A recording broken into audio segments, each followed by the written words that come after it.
Hello and welcome to episode 51 of the Board Crew. Ooh, So spooky. 51 for two. Oh, yeah, I don't know. It depends on what you think about aliens. Are they spooky? Are you interested in them? Do you think you could have a beer with them? Area 51 is where we're going with this. Yeah. So, I am So Deke. if you're hearing this episode, that means we evaded CIA and FBI capture, I guess. Yeah, we haven't had a message yet saying stay where you are. Yeah. So Is we're it all good. CIA or FBI that's Area 51? It could be I think it neither. must be CIA, There's right? probably some splinter cell that's secret and no one actually knows about it. Yeah, You yeah, will know, true. the people who would know about it have been captured already. Yeah, well, I'm Deke. This is Ben. Hello. Hey. We've broken past the 50 date. Full transparency, we are recording this on the Easter weekend, which is very nice. Hmm. I got to force some people who came over to play some games with me. And one of those games was a game I'm reviewing today. So I wanted to get a second opinion. And that is sticking with the space theme of Area 51, Star Wars, the deck building game by Fantasy Flight Games and designed by Caleb Grace. Ben, what's on your space shuttle, I guess? Yeah, well, we're sticking with space and also played on the Easter long weekend when people came over on Friday. We're talking about core worlds where your barbarian civilization's going in to like Mhm. take out the empire. And like it was a good empire, but it's crumbling. And so you're going to ravage as you slowly get closer and closer to the core worlds of the old empire. So we've ticked off the boxes of space, deck building, and destroying the empire in both games. Yeah. Well, let's throw in a third one for variety's sake. We also played a prototype of a game which may see you in the future at CanCon if you want to play it. It is called Jump to Jupiter, and we will give you a little bit of a preview of that, maybe a preview review of that a little bit later on in the episode. So let's engage, and may the force be with someone.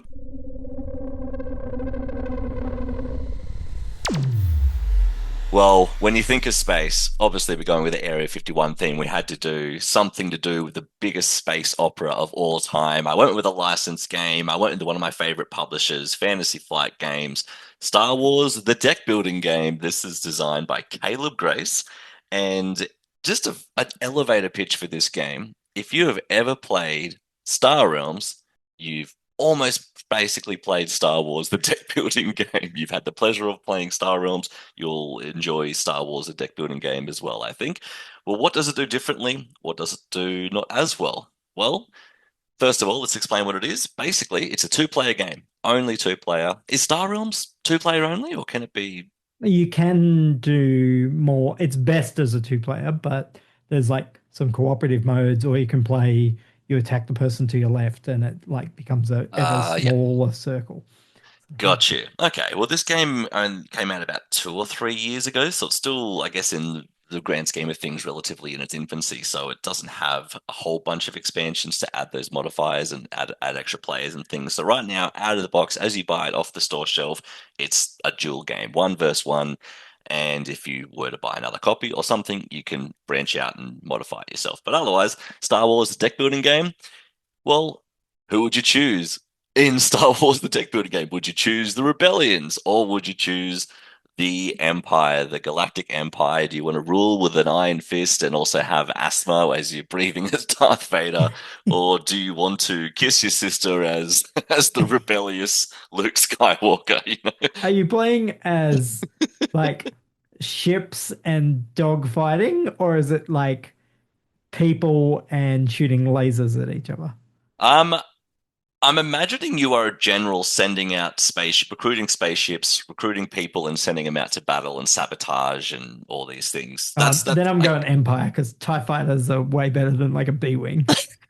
well, the good thing about the Empire is that they always go first in this Yeah. game, so you've got off to a great advantage there. So how it works is just like every deck builder, you start with a small deck of 10 cards, and they're usually pretty nothing cards. They just sort of hit the ground running and get you started, but you want to be able to use those cards to buy way better ones, all right? So you want to discard those kill them off as fast as possible. The starting cards you get, they're things that you see in the movies or the comic books or whatever however it is you consume Star Wars. You have like your Imperial shuttles and things like that. You have your Inquisitors, you have your planets and things like that. And the Rebellion has the Alliance shuttles and they have Rebel troopers and things like that. That's your starting hand. They all do like a measly 1 damage, or you play one and they might give you 2 resources, and then you can obviously use that damage to attack the other guy, or you can use the resources to buy better cards.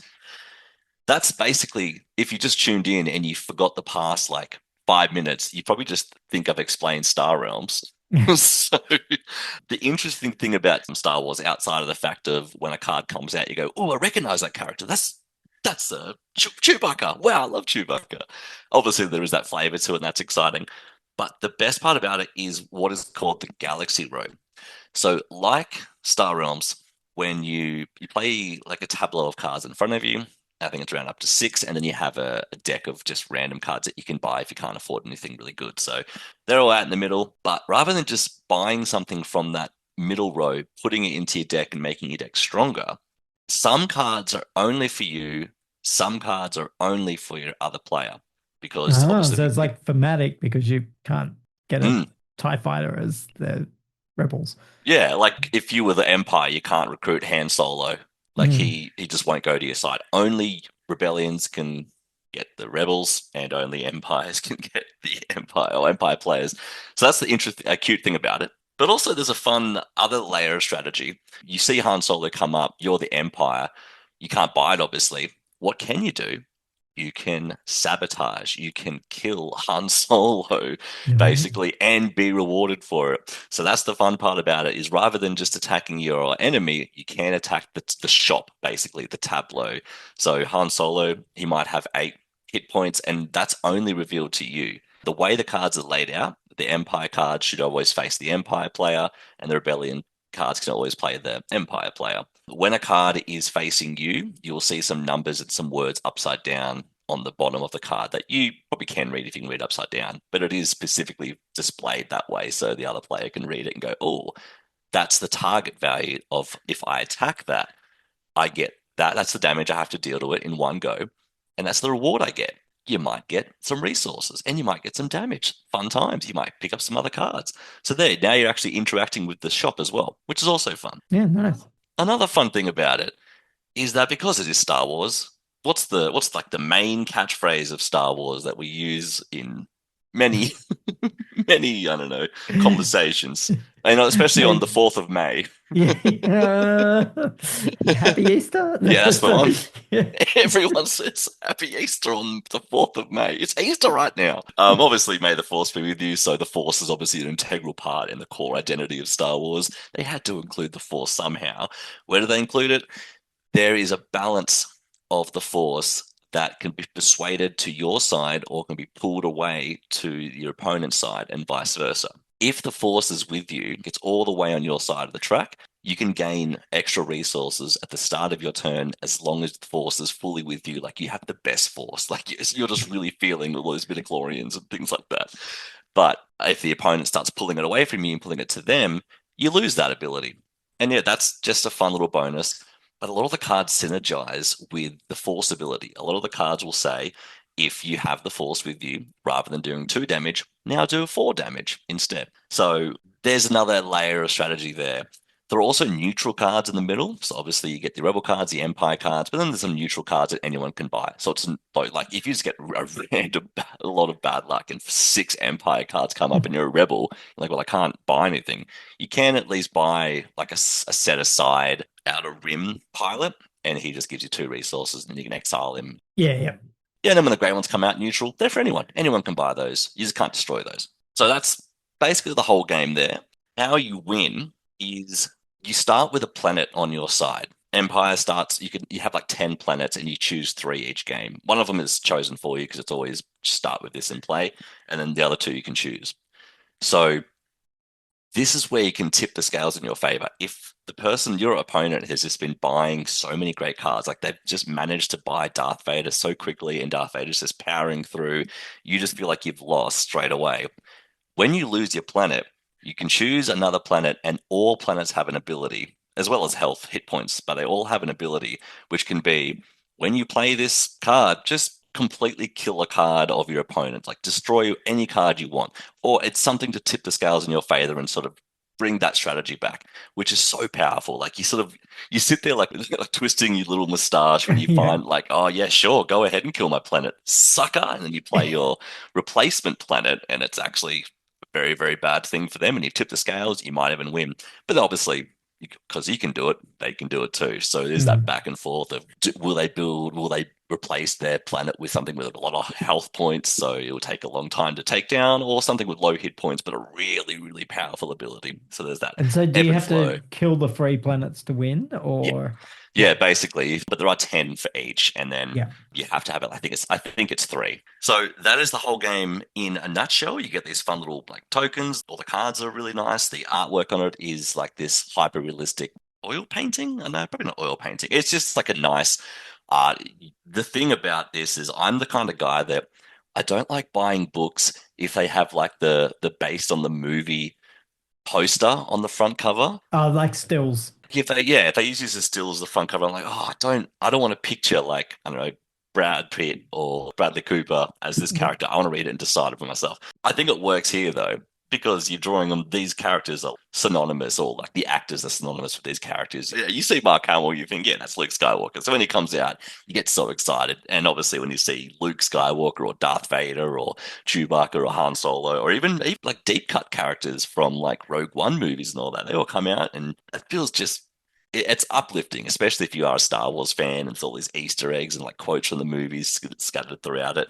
It would seem like a skin, or at least just like a reprint of Star Realms with a Star Wars skin on it. But with the Force modifier and with the interaction with the tableau in the middle, it just gives it so much more strategy and more depth than Star Realms. I still love and adore Star Realms, but if it was between this and the Star Wars game I'm reviewing, I'm probably going to choose the Star Wars game just because it's so easy to get to the table, easy to set up. You just grab a massive pile of cards, and plop it on the desk, and then you just pick from them. I guess it is one of the downsides is that there are a lot of cards. So like if it falls over, it's just all messy, basically. And you Two can't piles. Two piles. yeah, but then there are abilities where it's like have a look at the top two cards of a pile, and then it's like, well, you have to remember that's the pile you looked at. And because I'm an ultra nerd, I sleeve all my cards, so it's extra thick and extra big. Yeah. Easier to shuffle, but there's just so much of it. With Easter, I invited a friend over because I've played this with two people from our regular board game group who are actually in the pod, Alison and David. They both enjoyed it. They both basically said within 2 minutes of it, like, this is Star Realms. And I was like, yes, it is, but also here's some extra things. And then with that in mind, I was like, well, I want to get a second opinion. So I got someone who doesn't really play board games a lot. Like they know like Catan and Carcassonne. He played Star Wars deck building game. He won. The second it finished, he's like, can we play again? He was in love with it. Like, I don't know if without any Star Realms knowledge, he was a big hit for this. Loved it. Mm. So it could just be because it's a really good game. It could just be because deck buildings are one of the best types of types of board games or card games. But it's a big hit in my friend group. Nice. Star Wars deck building game, highly, highly recommended. Next up, we're going to talk about Core Worlds. This is designed by Andrew Parks and published by Stronghold Games. It's an older game, came out in 2011.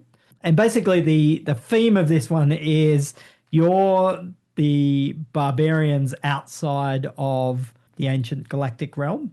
The ancient realm is kind of falling apart. You know, civilization is starting to teeter.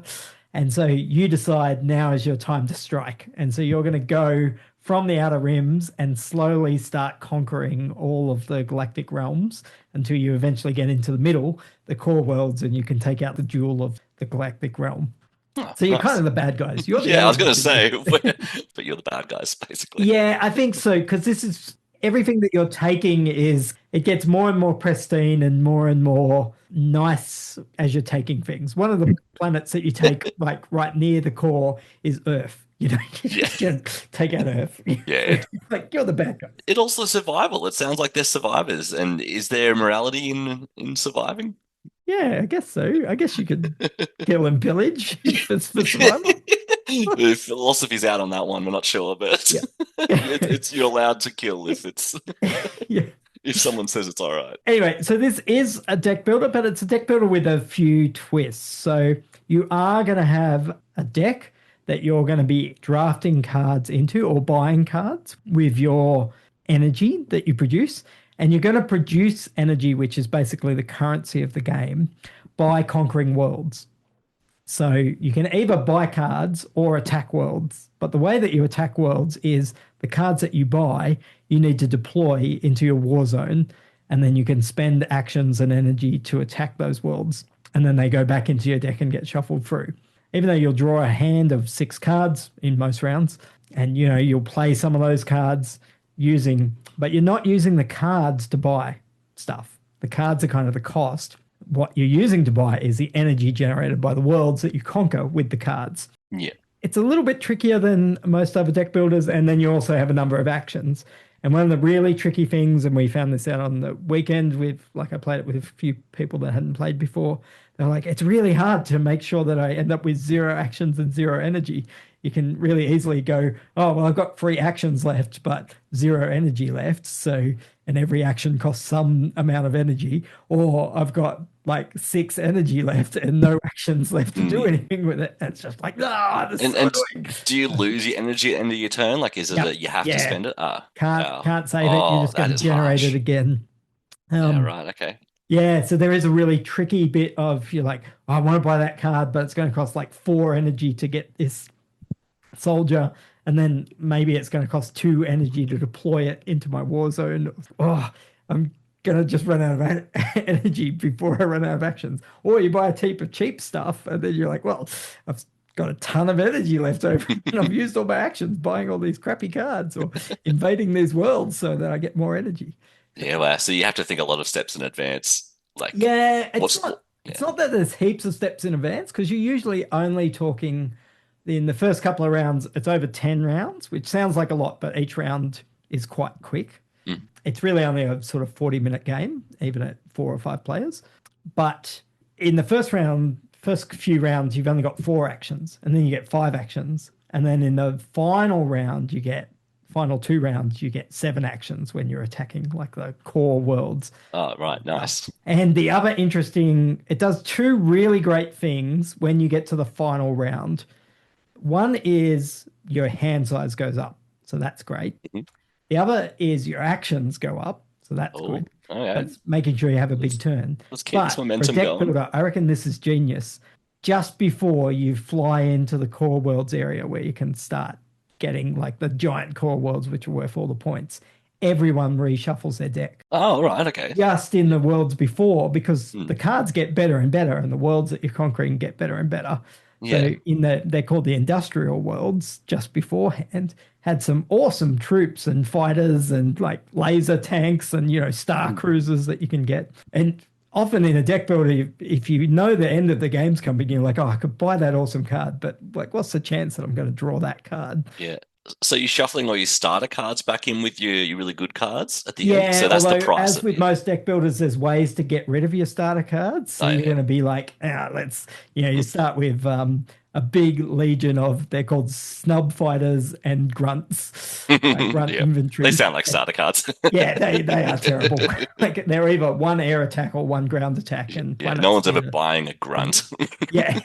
And every time you conquer a planet, you can leave behind a garrison of some of the troops that participated in the battle. So you're like, oh, that snub fighter helped. It's going to garrison this like remote rim world now, and we're leaving him behind. It's just you on the whole planet. Yep. Protect it. Yeah. You protect it. We'll be back. We promise. We promise. Who was that guy? Did anyone get his number? Yeah.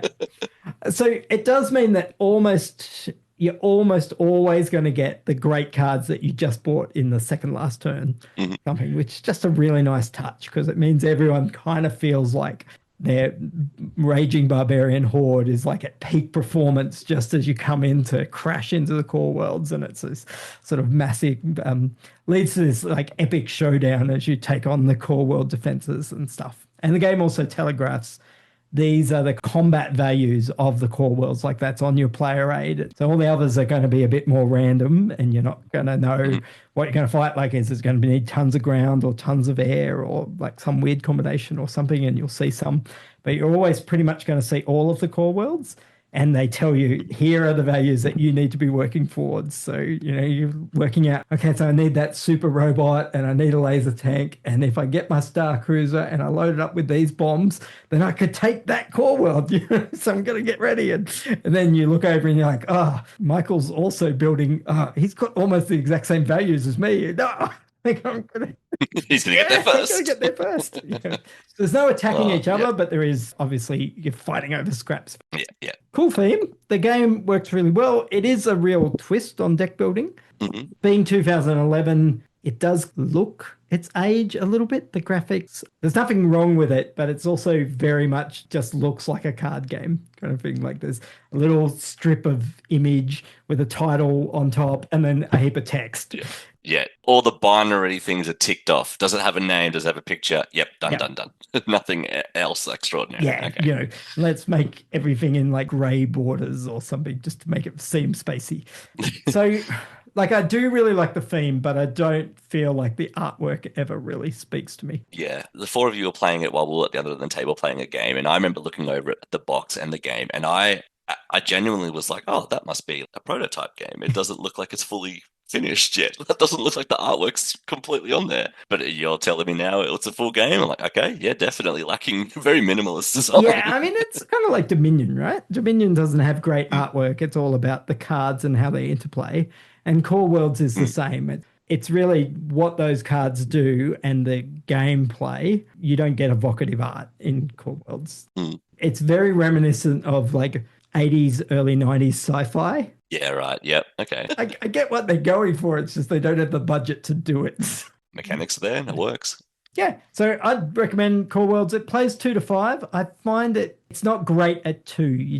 There's a different number of cards to buy and conquer based on the number of players. And at 2 players, you don't get enough choices to diversify your strategy. Yeah, okay. It just feels like I know exactly what they're gonna do. Whereas Yeah. at 3 to 5 players, you're going to see a good spread and you're going to feel like, oh, I can't believe you took that laser tank. I needed it. Okay, I'm going to pivot into a robotic army now and try and like get a synergy Yeah. of robots. Or that's it. I'm just going aerial assault and I'll equip some bombers if I need to blow up some ground stuff. Oh, nice. I mean, it sounds like a fun game. It sounds like it's ticking all the boxes for deck building. Are they like factions? Or are you all just like generic barbarians fighting for scrap? In the most basic version of the game, everyone starts with 14 cards. You're going to draw 6 of those each time.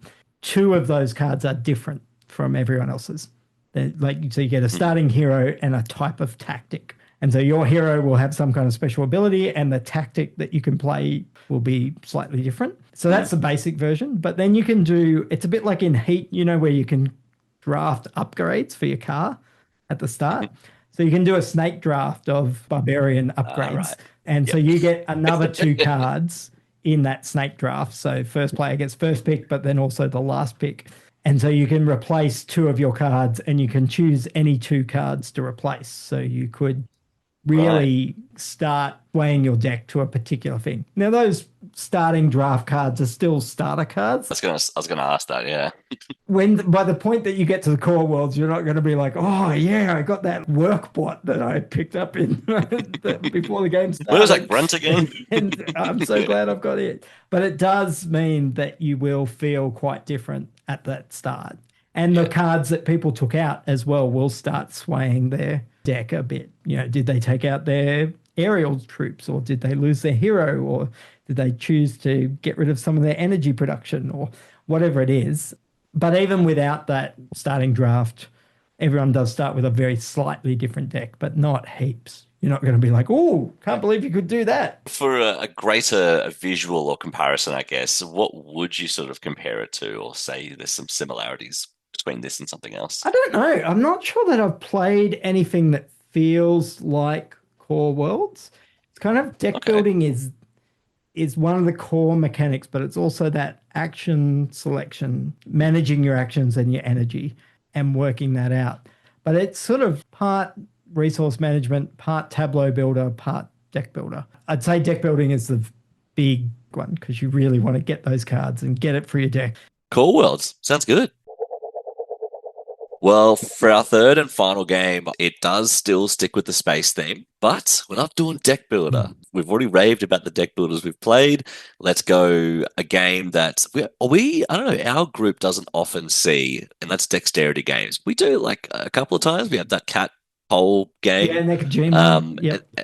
yeah, and Crocodile every now and again. I think we played it maybe Yep. twice, but dexterity games don't really make it to the table as much. So we wanted to put some love on dexterity games, and also shout out to a designer, a friend of ours, Tegan Smith, who was at a few conventions. She's at CanCon, she's at PlayCon, she's at BorderCon. Mhm. She went to Essen last year. Yep. So Oh wow, good on her. So she's got some pedigree, and we had lunch with her, and I think she bought my drink or she bought something, and it was very nice. I was like, "Oh, cool, I like her."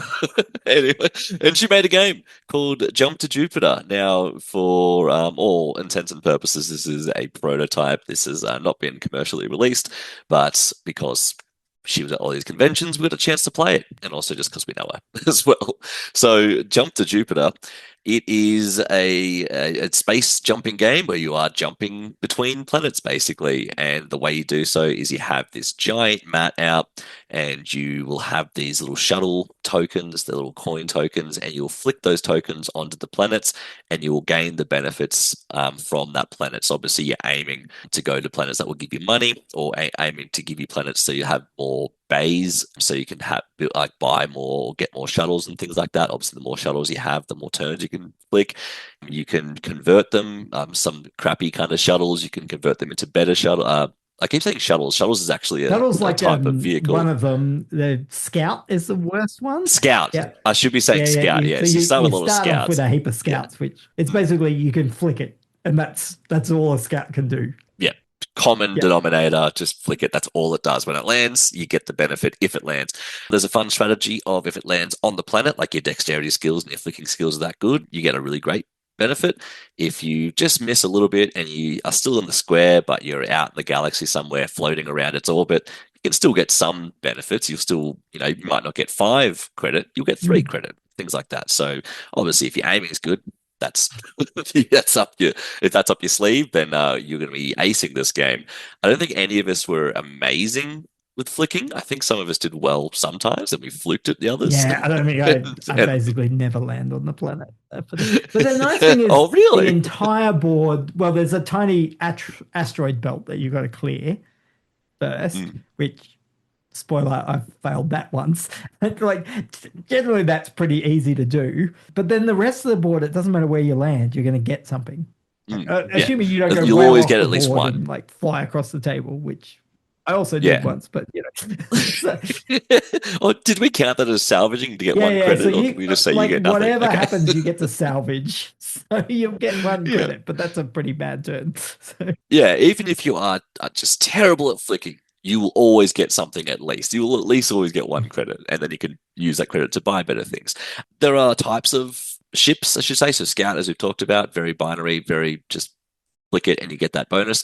And then there's the shuttles, which are they will start from a better starting yeah, grid there's like a couple of closer to the shuttle planets. bays that you can start from. So Mm, it's either like in front of the asteroid belt, so you're right on mhm. the planets, and then there's a couple like in the middle of the board where you can like shoot out Yeah, from, which theoretically should make it really easy to get to the planet, which is like a centimeter away or something. But I yeah, still failed and you that can still multiple overshoot. times. You could still overshoot it. So that's obviously great because you could start much closer. It's basically like playing golf and they just move your tee like halfway It's to the like, goal to the would you like green. to start on the green? Yeah, it looks like you'd like to start on the green. And then They're just I'm like, like don't that even Simpsons one where I would suggest putter. You have selected 5 iron. power drive. You have select. I would suggest feathered touch. Yeah, they're just like, what are you doing down here? Yeah, No, no, no. Grab your tee. We'll put you on the yeah. green. And then if you still miss, it's like, well, tried. That's what a shuttle does, basically. And then there's I forget the name of Jump it, but it's like the ships. bouncing one. The jump ship. So the jump ship, I love the jump ship because you can flick it twice. Flick it once, terrible shot. Or you flicked it, but you didn't flick it hard enough and you want to go really far. You can just flick it again. I love the jump ship because I usually would just flick it as close as I can to a spaceship, to a planet. I'd get relatively close. And then the second I've already kind of understood the strength I need to give to flicking something. So I'm usually much better at sort of aiming it into the Yeah. circle. So the jump ship was really great. And then there was It's the tactical ship, which is either a jump ship or a mm, shuttle, whatever you feel you mm, need the most. And then there's the orbital landers, which are awesome because if you miss the planet, they land on the planet, which is mm. like They just great. think of it like they're Yeah. magnets to the planet. Like doesn't matter if they're in orbit. They're like, yep, we're going straight to the planet. We should also say that you can dominate a planet. If you get to a planet first, no one else can get onto that planet and get that ability. If they happen to flick their token and it does land on a planet that you're already on, they don't get the 5+ credit or the really cool bonus. They have to get the less good Mm. one. But with these tokens, which are basically shuttles and jump ships, they have these dominant abilities as well. When you flick them onto a planet, you know what? Now you are dominating that planet. You just take over. You're the bully. Like I was here first. Who cares? I've I'm got here bigger now. guns. So it's It's mine. like, yeah. Yeah, you just take over. So they're great as well. So that's all of them. So what's the aim of the game? You want to get as many points as possible. There's only a small token pool of points, and once that pool runs out, that triggers the end game. The way you get them is some planets will actually just say, hey, you can spend 10 credits and get 1 point, or you can land on the planet and only spend 7 credits. The other ways to get them, and I think this is probably the crux, the core of the game, is that everything there's like 6 objectives at the top of this galaxy, and they're interchangeable, they're double-sided, all different objectives. There's a lot of replayability there, but something could be like be the first person to land on this planet and use its ability. That's just one victory point. Other ones can be harder. And the ones that I struggled with, and I was gunning for it, and I didn't want to say it out loud, but I was trying I so can see hard you to trying. get. It was one of them was like get all your ships onto a planet, all 6 of your ships onto a planet, and I would choose the tactical ships. So I was like, even if I miss, it's going to land on a planet, and the jump ships. I'm like, even if I miss the first time, I will very likely get it the second time. And someone just got it before me, and they got 2 points, and I was so sad. And I was like, well, I'll change my strategy. I'll have to go for something else. So there's a lot of variety in what you can do because there's what 9 planets or 12 Nine planets? planets. They've all got a fairly different kind of action, and they might be adding extra ships and stuff. And that's the other thing too. Your ships, it's almost a deck builder. It's a bag builder, right? Because you're going to be picking up Yeah, your it is. ships and dropping them into a bag and pulling out, depending on how big your landing bays are, which you can upgrade by going to planets, Mhm. is how many ships you get to take for turns that round. And so that's quite interesting. The other interesting thing is every time you get a point, it's like a colony, but they go into your bag as well. But when you draw them out, they do nothing. It's like in Dominion, the Yeah. green cards, the victory point cards. Mm. Yes, it means you're winning, but also sucked in, you can't use that ship. That because you can't flick a Yeah, colony that's across just space. So just well, you can yeah, try. You can try flick that grunt across across space in a colony. Yeah, that's the great thing about it as well is the deck builder. But I think it's thematically, it's the dark hole, or yeah, was it a dark hole? Like what the bag is meant to wormhole, be, I think. or a port Yeah. wormhole. Yeah. So yeah, obviously you could land on a planet, like you could flick your scout to a planet to get another scout or get another shuttle or whatever. But you can also do some fun trading. If you land on a planet that lets you scavenge, you can trade in 3 scouts and get 1 shuttle. And you think, oh, geez, 3 scouts for 1 shuttle. Like I just will lose 2 turns basically. But the shuttles are so much better than Yeah. scouts. Like you don't want scouts; they're not Yeah. good. Yeah, so there's a lot of exchanging and trading there. One of the objectives I completed was getting 4 tactical ships, which is not something I was gunning for at the end. I mean, at the start, but it definitely was something I had to pivot towards the end because there was not many objectives left.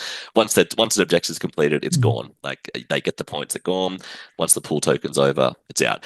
It's not a high scoring game, not at No, all. well, I think the you only highest we put had was 10 4. points in that pool Mm, token. We were playing with 4 players. So 10 points among four yeah, players. When the last point goes, there's another stockpile of points that people can keep getting until that turn is over so that everyone gets to finish their turn. But you'd be lucky if there's sort of 12 or 13 points distributed among the game. So DQ Yeah. won with what, four? Yeah, Yeah. 4. And I had nothing until the last turn. I got all I 4 of them on know. the last turn. I'd even said the turn before. I'm like, well, this is like anyone's game. Well, apart from Deke. We're all sitting at like So 2 or 3 points.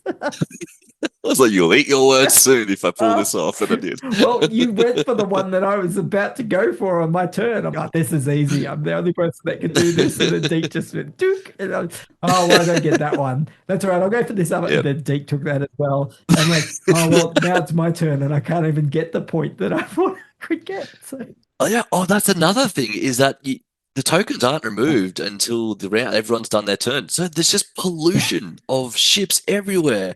And so the amount of time I could just beeline it straight to this planet, very easy. But no, there's 4 or 5 ships in the way. It's like when you're playing pool and you've got to get that strike ball, but there's so many solid balls around you. Like, how do I get through? Yeah. So they kind of acted like asteroids, which was quite fitting for the theme as well. Yeah. So I really enjoyed it. There was some little awkward moments of you're standing and everyone has to like shuffle Mm. around to get to the front to click, and then you have to shuffle back to your chair, and like that bit's a bit awkward. But that's I guess with most dexterity games. I don't think it's like a unique problem for this game. I really enjoyed it. The map was fun. The planets looked nice. Like they were all really easy to. The iconography was easy to understand. It was just it was just a good time. I really enjoyed it, and not just because I won, but I genuinely thought it was a well-made game. So go Yeah, text. I like it because it's a combination of dexterity but also thinking. Mm, Yes, you want to flick it towards at least a particular area. Like depending on how yeah, good your skill is, you're like, wow, I could yeah. get either of these two squares or something. Yeah, the squares are quite big, but I'm really bad at flicking. But the fact that you can build your bag and decide what kind of ships you're going to get, going to certain planets and getting those, and you often get a choice of like the jump ships, or do you want shuttles, or do you want the landers, or the tactical ships, etc. But then, yeah, also being able to go, oh, well, if I go for this goal, I think I can get it first. Those goals are not, it's not just flicking that wins you the game. You have to think a little bit Mm, and make some strategy. And like you said, people will get in your way. And sometimes actually having, oh, I get to flick 8 ships isn't as good as the person who only gets to flick 3 ships, but they're going first. Because, like, by yeah, the time you get to your 8th ship, well, I can't get to anything because there's ships everywhere. yeah. All the planets are Yeah. dominated. You've just got scouts that just don't do much for Yeah. you. So it's all about that balance of building the right engine. Do you want a lot of turns, or do you want to have some very quality ships that will more than likely get you better points and better resources and things like that? Very well made game. I would like to see it on store shelves one day. We'll see. Otherwise, you can probably play it wherever Tegs is. Oh, So and CanCon wherever owns a she copy is. now. So you can, Ah, like, we're the only non-Tegs that own a copy, I think. So so you can play it at CanCon. it didn't take us that long to play. Like maybe 30, 40 About minutes, 40, maybe just 45, under I an hour. think. Yep. Yeah. I think so. And it got us out of our Mm. chair. So got, I guess, a tiny bit of exercise as well. And our fingers were relatively fine, didn't hurt at all. So a nice game. Really enjoyed it. That's called Jump to Jupiter by Tegan Smith.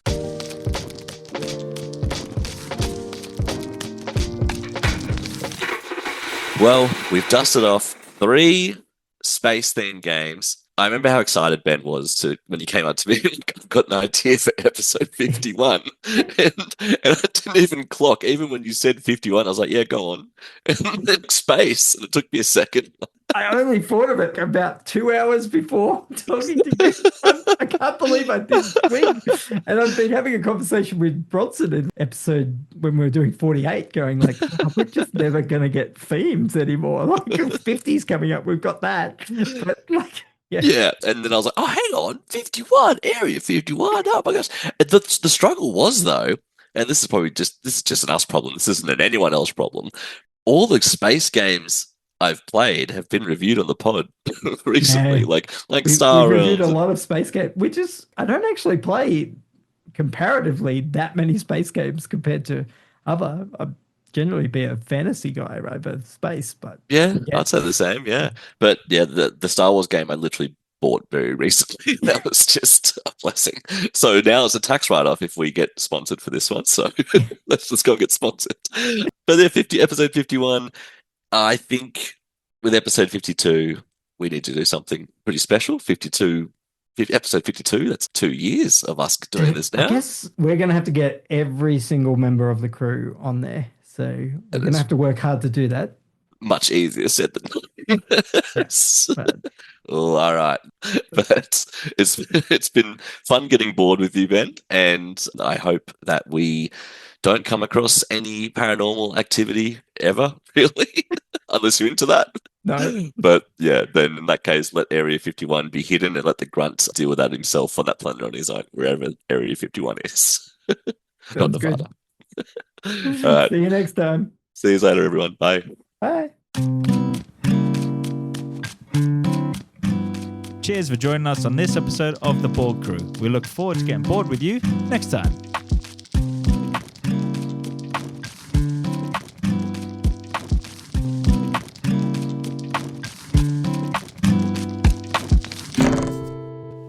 But Oh, we're, you know we're what? making that commitment to here and now.